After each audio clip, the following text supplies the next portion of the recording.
शिव गुरु के 5 अनमोल वचन। एक आदमी व उसकी पत्नी दोनों साथ रहते थे। वे दोनों शिव के बहुत बड़े भक्त थे। वे दोनों बहुत ही गरीब थे।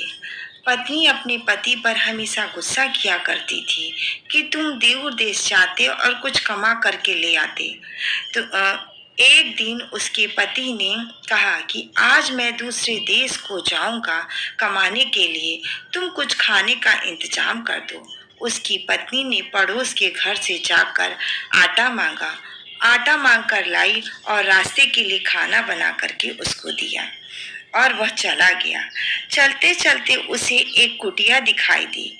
उसने पूछा यह कुटिया किसकी है। एक आदमी ने कहा शिव गुरु की कुटिया है। वह उस कुटिया में गया, देखा एक साधु महाराज थे। उसने उनको वह प्रणाम किया और वो शिव गुरु जी उससे बोले कि तुम बड़े दुखी लग रहे हो, क्यों, क्या बात है। उस आदमी ने अपनी सारी बात बताई तो शिव गुरु जी ने कहा कि मैं तुम्हें 5 अनमोल वचन बताता हूँ, जिसके मानने से तुम्हारे सारे दुख दूर हो जाएंगे और तुम्हें धन धान्य से भरपूर हो जाओगे। ऐसा कहकर शिव गुरु ने कहा पहला वचन, जब कोई काम 2 या 2 से अधिक व्यक्ति तुमसे कहे तो उसे मना मत करना, उसे कर देना। दूसरा वचन, पत्नी को कभी भी सच नहीं बताना। तीसरा वचन, माता पिता, राजा, मंत्री या उच्च अधिकारी तुमसे जो कुछ पूछे उसका सच जवाब देना। और चौथा वचन, दूसरों की गलती पर पर्दा डालना।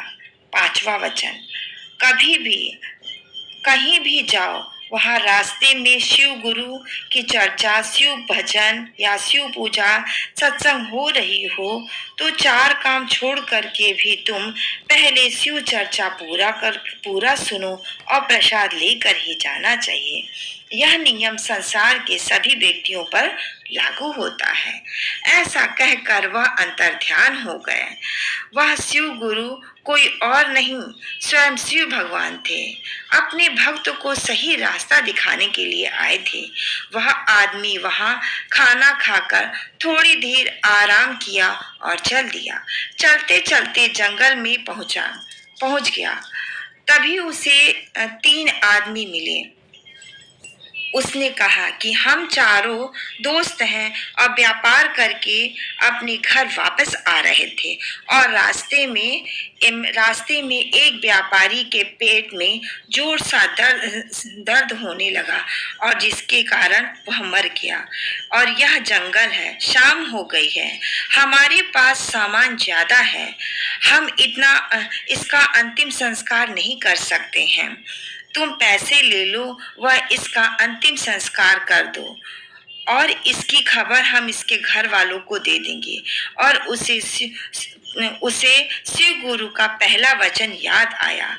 2 या 2 से अधिक लोग अगर कोई काम कहे तो कभी मना नहीं करना चाहिए। उसने कहा ठीक है। व्यापारी ने उसे सोने के कुछ मुद्राएं दी और वहां से चले गए। उसने देखा कि मरा हुआ व्यापारी सोना व चांदी पहने हुए था। उसके कमर में एक सोने के सिक्के की थैली थी। वह निकाल लिया। बोला शिव गुरु का पहला वचन बड़े काम का रहा। वह सोना चांदी कपड़े लेकर घर वापस आएगा। उसकी पत्नी ने कहा इतनी जल्दी क्यों चले आए। उसने सोना चांदी अपनी बीवी को दिया। पत्नी ने पूछा इतनी सोनी चांदी कहाँ से मिले। तो उसे शिव गुरु जी का दूसरा वचन याद आया कि पत्नी से कभी भी सच मत कहना। उसने कहा हमारे गांव के बाहर जो पहाड़ी है ना, उसी पर सर टकरा कर मैं रोता रहा और सोचता रहा अब मैं कहाँ जाऊं और मैं क्या काम करूं। और तभी मैंने देखा कि ऊपर से सोने और चांदी गिरने लगा। उसकी पत्नी सोने की चैन पहन करके कुएं पर पानी भरने के लिए गई। तभी एक औरत ने पूछा यह सोने की चैन तुम्हें कहाँ से मिला।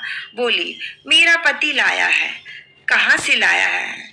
उसने कहा मेरे पति ने मना किया है यह बात किसी को नहीं बताने के लिए। तो उसने कहा मैं ये बात किसी को नहीं बताऊंगी। और फिर उस औरत ने पूरी पहाड़ी वाली बात अपनी सखी को बता दी और कहा ये बात किसी से कहना मत। यह बात आग की तरह पूरे गांव में फैल गई। लोग पहाड़ से सर टकराते और उसे कुछ नहीं मिलता। यह बात राजा तक पहुंच गई। सिपाही ने कहा कि झूठी अफवाह फैलाने के जुर्म में तुम्हें गिरफ्तार किया जाता है और राजा के पास चलो। राजा ने कहा तुमने कहा है कि पहाड़ से सर टकराने से धन मिलता है, इस कारण गांव में लोगों के सर फूट गए पर कुछ नहीं मिला। सच बताओ, तुम सच सच बताओ। तब उसे शिव गुरु का तीसरा वचन याद आया। राजा उच्च मंत्री माता पिता से हमेशा सच कहना चाहिए। उसने सारी बात राजा को बता दी। राजा उसकी सच्चाई से खुश होकर के अपने खास दरबान की नौकरी उसे दे दी। वह महल में दरबान का काम करने लगा। एक दिन राजा बाहर गए थे। रानी महल में थी। रानी का चक्कर चल रहा था, वह अपने घोड़साल के साथ।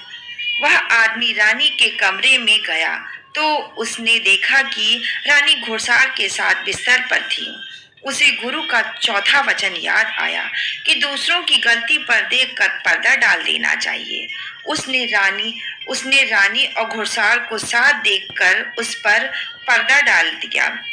रानी उस आदमी को देखकर डर गई। सोची यह तो राजा का खास आदमी है, राजा के आते ही वह सब बता देगा। इससे पहले उसे मरवा देना ही ठीक होगा। उन्होंने कसाई से कहा जो व्यक्ति तुम्हारे घर सुबह सबसे पहले आएगा उसकी गर्दन काट कर जो दूसरा व्यक्ति जाएगा उसे थाल में ढक करके तुम दे देना। रानी ने दरबान को बुलाया और कहा मुझे मांस खाने का मन कर रहा है। कल सुबह कसाई के यहाँ सबसे पहले जाना और वहां से मांस लेकर के आना। और घोड़सवार से बोली कि तुम जाकर उस आदमी का कटा हुआ सर लेकर के आना। वह दरबान सुबह सबसे पहले घर से निकला कसाई के घर जाने के लिए, पर रास्ते में ही मंदिर में शिव चर्चा हो रहा था तो उसे शिव गुरु का पांचवा वचन याद आया कि 1000 काम छोड़ करके भी शिव चर्चा भजन कीर्तन या सत्संग हो रहा हो तो वहां उसे सुने और सुनने के बाद प्रसाद ले करके ही जाना चाहिए। और वो वहीं बैठ गया और जिसके कारण उसे वहीं उसे देर हो गई। जब शिव गुरु की चर्चा खत्म हुई वह प्रसाद लेकर के गया। तब वह कसाई के घर गया और कसाई से मांस मांगा। उसने थाल में कटा हुआ सर डालकर लाल कपड़े से ढक करके दे दिया। जब वह रानी को दिया तो रानी ने कपड़ा हटाया तो उसे घुड़साल का सर था। तुम इतनी देर से क्यों गए? इसकी जगह तुम्हारा सर होना चाहिए था।